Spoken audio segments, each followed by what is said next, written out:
Adu argumen antara Menteri Sosial Tri Risma hari ini dan anggota Komisi 8 DPR RI sempat terjadi saat rapat kerja pada Selasa 19 Maret 2024. Mulanya Risma menjelaskan terkait realisasi anggaran Kemensos tahun 2023 lalu yang mencapai 98%.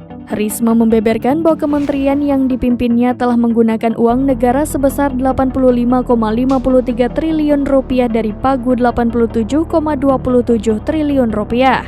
Namun terdapat beberapa agenda dan program Kemensos yang realisasinya melebihi 100% bahkan 300%. Penjelasan Mensos Risma pun menimbulkan banyak pertanyaan dari anggota DPR. Jadi Bu, Bansos itu mulai 2020, itu diserahkan SPM pertama awal Januari. SPM pertama 2021 awal Januari. Jadi bukan awal 2022 Februari.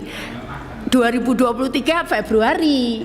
2024 Januari. 26 Januari.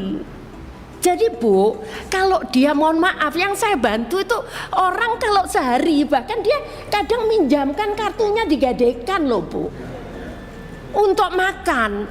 Karena kalau pegawai itu hitungannya 1 bulan begini.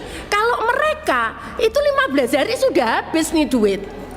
Nah kalau saya terlambat, mereka makan apa?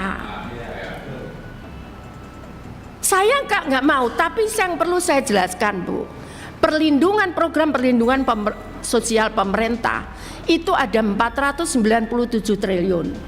Di Kemensos itu tahun ini 2024 78 triliun. Sisanya ya saya nggak ngurusi Bu sisanya. Kenapa ya saya ngurus ini aja mumet gitu kan Pak. Ini komplain sini begitu. Tapi yang jelas Pak, kami nggak memberikan itu di luar ini. Kami di luar DTKS dan di luar program kami. Dari mana kami dapat uang?